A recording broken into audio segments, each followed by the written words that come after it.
boa tarde. Vamos concluir a nossa explicação acerca da segunda parte do material de contrato de compra e venda que eu encaminhei para vocês. Tá? Então, a gente continua aqui falando das questões especiais referente ao contrato de compra e venda. E a primeira delas que a gente traz é a venda de ascendente a descendente, ou seja, a venda de pai para filho. Ela está prevista no artigo 496, parágrafo único do Código Civil, que diz que é anulável a venda de descendente a ascendente, salvo se os outros descendentes e o cônjuge do alienante expressamente houverem consentido. Em ambos os casos, dispensa-se o consentimento do cônjuge se o regime de bens for da separação obrigatória. Então, o que a gente traz aqui? Que a venda de pai para filho ou de avó para neto, avó para neto, avô para neto, ela é passível de anulação se os demais herdeiros, os demais filhos, no caso, não consentirem com a venda, não anuírem com a venda, e o cônjuge também, tá? Então, pode ser posteriormente levado à anulação no judiciário essa venda e vai retornar um status quo ante, que a gente fala, que é o status anterior à venda. Aquele bem volta a ser patrimônio do pai, ou do avô, ou de quem esteja vendendo. Então, as pessoas têm a ideia errônea de que é mais fácil adquirir, comprar do meu pai. Vou comprar do meu pai a área, o patrimônio dele, mas não é, tá? Porque se os teus irmãos não concordarem com essa venda, não anuírem, então eles precisam assinar concordando, não basta ser aquela concordância, aquele consentimento tácito, tá? Ele precisa anuir lá no registro, na hora de fazer a escritura de compra e venda, essa situação pode ser levada à anulação. Isso não tem a ver com as questões de doação, tá? Doação é outra situação, é outro tipo contratual, que a gente vai ver mais à frente. E daí, tratando da ilegitimidade subjetiva para compra e venda, ou seja, pessoas que não podem contratar, partes que não são capazes para firmar contrato, o artigo 497 do Código Civil traz a compra por parte de tutor, curador, testamenteiro e administrador de bens confiados à sua guarda. Então, logicamente que o tutor ou curador daquela pessoa interditada, né, aquele que for o testamenteiro ou administrador de um patrimônio não pode adquirir aquele patrimônio. Justamente porque se põe a ele uma confiança por guardar, cuidar do patrimônio. Então, teoricamente, se diria que ele utilizou dessa confiança, desse favor, seria mais favorável para ele adquirir, tá? Então, não pode. Então, o tutor ou curador não vão adquirir bens de interdito, o testamenteiro e o administrador também não vão adquirir bens dos quais eles estão guardando, estão confiando, não pode, porque eles não são capazes para firmar esse contrato. No mesmo sentido, a compra por parte dos servidores públicos de bens ou direitos de pessoa jurídica que servem ou que estejam sob administração. Então, o servidor público não vai poder comprar nenhum patrimônio daquela pessoa jurídica de direito público da qual ele trabalha, tá? Isso daí seria até uma coisa meio ilógica, né, inócua acontecer. A compra por parte de juízes, secretários de tribunais, arbitradores, peritos e outros serventuários ou auxiliares de justiça de bens ou direitos no lugar onde servirem. Então, também não pode, tá? Todos eles levando o mesmo sentido de que são partes que não são capazes para firmar esse contrato, e ainda a compra por parte de leiloeiros e seus prespostos de bens que devam vender. Todas essas situações levam ao mesmo pensamento. São pessoas que têm responsabilidade sobre o patrimônio. Eles estão cuidando como seus, então eles não podem, teoricamente, adquirir para si aquele patrimônio, tá? Seria quase que uma fraude, né? Então, por esse motivo, o Código Civil já tratou disso. E só fazendo um adendo ali à situação do parágrafo único do 496 aqui que a gente estava falando, dispensa-se o consentimento do cônjuge se o regime de bem for de separação obrigatória. É a única situação que o cônjuge não precisa assinar. Se o regime de bens for separação obrigatória de bens, o cônjuge não precisa assinar, tá? De todos os outros, parcial, comunhão universal, o cônjuge precisa anuir também. O artigo 504 do Código Civil fala da venda a condômino. O artigo 504 diz que não pode um condômino, em coisa indivisível, vender a sua parte a estranhos, se o outro consorte a quiser, tanto por tanto. O condômino, a quem não se der conhecimento da venda, poderá, depositando o preço, haver para si a parte vendida a estranhos, se requerer no prazo de 180 dias sob pena de decadência. Então, vamos por parte. Um condômino de um bem indivisível, que não pode se dividir, não pode se nominar qual parte é de quem, tá? Eles têm percentuais, mas não se sabe demarcar onde cada um possui. Ele não pode vender para um estranho a sua parte, sem antes notificar os demais condôminos, pois eles têm preferência de compra, tá? Se ele fizer isso, e um dos demais condôminos que não teve conhecimento da venda requerer aquela parte, ele vai fazer uma ação judicial de consignação de valor, tá? Vai consignar o preço pago pelo bem e vai requerer para si aquela parte que foi vendida para o terceiro, tá? Acontece que ele decai, ele perde o direito de fazer esta ação se no prazo de 180 dias da venda ele se mantiver inerte. Então, o condômino ficou sabendo, já fez 180 dias da venda, né? Ficou sabendo, 90 dias da venda, ele ficou sabendo que houve a venda. E ele não promoveu a ação nos próximos 90 dias, decaiu o direito dele, ele não pode mais requerer, tá? O parágrafo único traz que, sendo muitos os condôminos, preferirá o que tiver benfeitorias de maior valor. E na falta de benfeitorias, o de quem é o maior. Então, se for 10 condôminos, quem que vai ter a preferência entre os 10? Aquele que tiver feito uma benfeitoria que custe mais caro. Ah, mas não tem benfeitoria. Então, o que tem a parte maior? São questões que são levadas por exclusão. Perdão. Se as partes forem iguais, haverão a parte vendida aos coproprietários que a quiserem, depositando o preço. Então, entendam bem que condôminos em coisa indivisível, a preferência sempre é dos outros condôminos. Tá? Se dois quiserem, podem depositar o valor e requerer para si o bem. Tá? O terceiro só vai vir lá numa situação, ninguém mais quis, pode vender para um terceiro, para um estranho, tá? A parte do condômino é indivisível, motivo pelo qual cada um tem o direito de preferência. Então, eu trouxe um exemplo aqui, ó. Se o condômino Eliseu anunciou a venda de sua parte pelo preço de 10 mil, Clóvis e Wilson, também coproprietários, deverão pagar o referido valor, não tendo direito a abatimento, tendo preferência, entretanto, a um eventual terceiro que também demonstre interesse na aquisição da coisa. Então, ele só tem a preferência, tá? Por fim, há que se falar da venda entre cônjuges e companheiros. O artigo 499 do Código Civil determina que é lícita a compra e venda entre cônjuges com relação a bens excluídos da comunhão. Isso é lógico, tá, gente?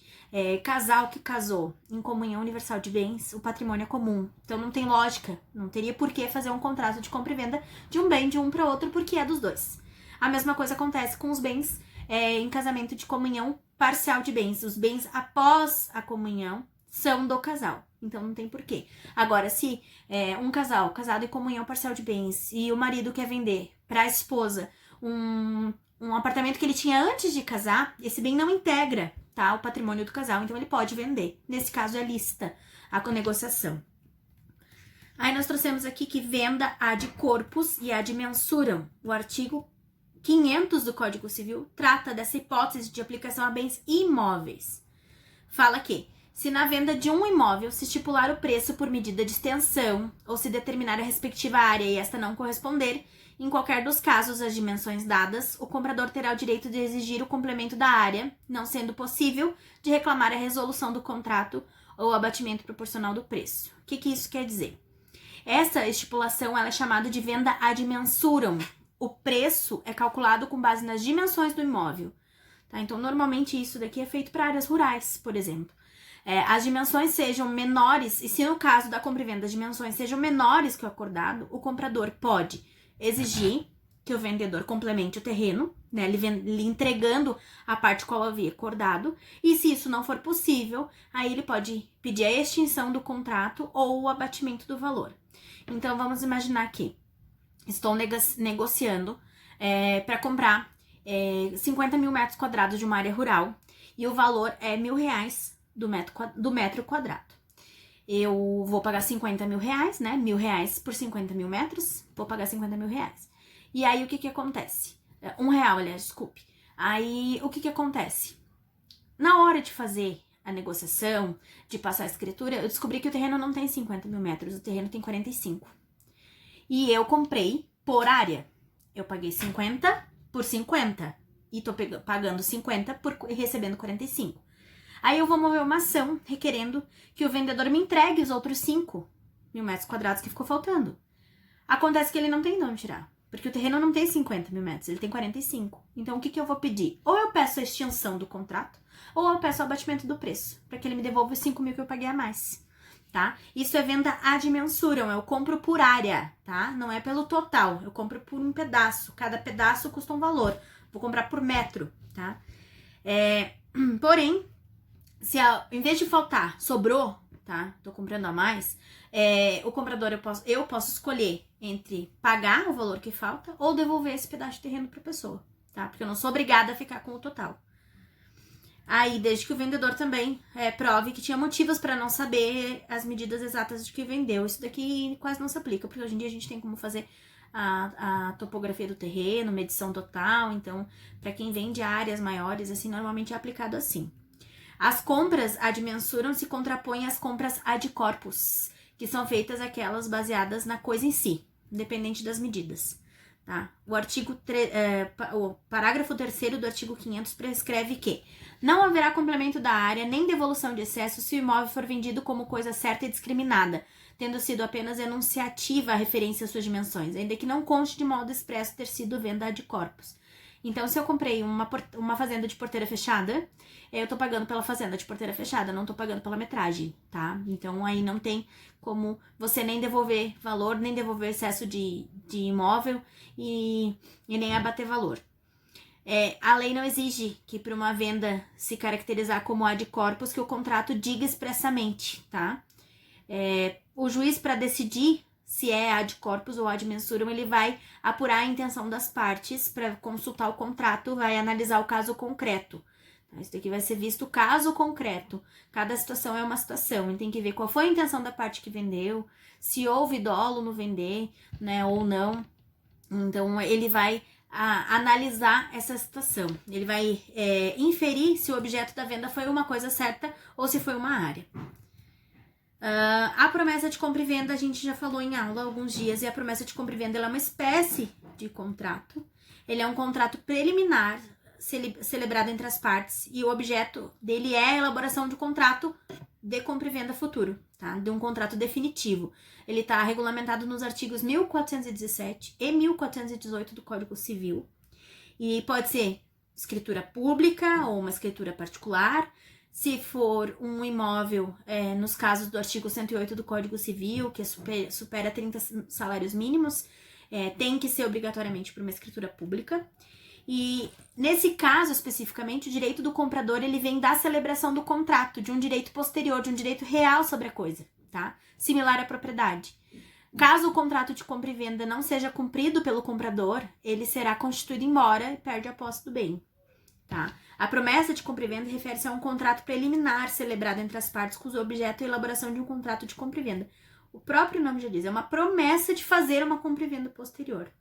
Uma das vantagens dessas promessas irretratável de compra e venda, ou seja, quando o contrato é firmado sem cláusula de arrependimento, é que há a possibilidade de adjudicação compulsória da coisa. Assim, se o bem estiver devidamente registrado, o comprador pode obtê-lo judicialmente. O contrato de compra e venda ele é o início de prova, tá? A promessa de compra e venda ele é o início de prova. Caso não tenha registro, a parte prejudicada pode utilizar da execução da obrigação de fazer, tá? Para que normalmente servem a promessa de compra e venda? Quando eu estou comprando um imóvel que vai vir a ser futuramente construído, que é os casos normalmente de contrato na planta, tá? A casa na planta, o imóvel na planta. Eu faço um contrato de promessa de compra e venda, vou pagando um sinal para garantir aquele bem, e quando o bem está pronto, né, a gente realiza a compra e venda efetivamente. E aí a gente tem as cláusulas especiais do contrato de compra e venda, tá? Ele pode trazer cláusulas acidentais que afetam a eficácia do contrato. O código cuida de 5 destes elementos, do artigo 505 e seguintes, tá? A primeira é a retrovenda, tá? A retrovenda é um pacto acessório, segundo o qual o vendedor ele guarda para si a prerrogativa de resolver o negócio, em caso de evento futuro incerto. Restituindo, devolvendo o valor recebido e reembolsando o comprador, né? O prazo é de 3 anos. Então, isso daqui ele tem que ficar específico. Essas questões, essas cláusulas, elas têm que estar específicas no contrato. Vão também partir do consentimento das partes, do acordo das partes de colocar essas cláusulas no contrato. A segunda é a venda contento e a venda sujeita à prova. Nesse caso, ela se refere a uma condição suspensiva imposta ao contrato de compra e venda. Ela submete ao agrado do comprador ou adequação da coisa para a finalidade que o adquirente quer. O comprador tem o direito de testar o bem, tá? Antes de comprar definitivamente. Então, ele só vai comprar, como o próprio nome fala, contento, se ele estiver a contento do bem, tá? Até emitir um aceite expresso, até ele concordar expressamente, ele fica como comodatário do bem, ele recebe o bem sem custo. E o domínio, perdas e danos vão correr por risco do vendedor. Querem um exemplo disso? O test drive de veículo. Esse daqui é um exemplo claro de test drive de veículo. Você vai utilizar o bem, fica 1 dia, 2, andando com o bem. Se você gostou, você vai comprar. É um exemplo para vocês assimilarem o que é a cláusula com um fato concreto, tá? A terceira cláusula é a de preferência. O vendedor pode estipular que se em momento futuro o comprador quiser vender o bem, deve procurar para ele novamente, pois ele tem a preferência. Então eu tô vendendo minha casa para uma pessoa, mas eu vou colocar no contrato que se ela quiser vender para alguém, ela me procure porque eu tenho preferência para comprar de volta, tá? Ela tem que me comunicar que ela quer vender para que eu diga que eu não quero adquirir de volta o bem. E aí ela possa vender para um terceiro. A quarta cláusula é a reserva de domínio, tá? A reserva de domínio, ela se refere a um contrato de compra e venda, no qual a transferência está subordinada ao pagamento integral. Então, antes do pagamento, o comprador é um guardião da coisa, ele vai utilizar a coisa, mas ele só vai adquirir a propriedade quando ele pagar tudo, tá? Os riscos disso correm por conta do comprador. E a quinta cláusula refere-se à venda sobre documentos. Trata-se da compra e venda no qual a entrega do bem, ela é substituída pela entrega de um título que representa o bem. A documentação tem que estar em ordem e o comprador não pode alegar defeito no bem para evitar o pagamento. Então, substituindo o bem, vai ser entregue um documento, um título representativo, tá no artigo 529 do Código Civil. E aí, depois o comprador não vai poder alegar defeito no bem, porque eles optaram pela venda sobre documentos. Não é muito comum que se realize. Então, gente, eu trouxe aqui pra vocês a parte final do contrato de compra e venda, tá? Eu espero que vocês tenham entendido. Na dúvida, vocês me mandam mensagens e após este vídeo, eu vou disponibilizar os exercícios de fixação da matéria, ok?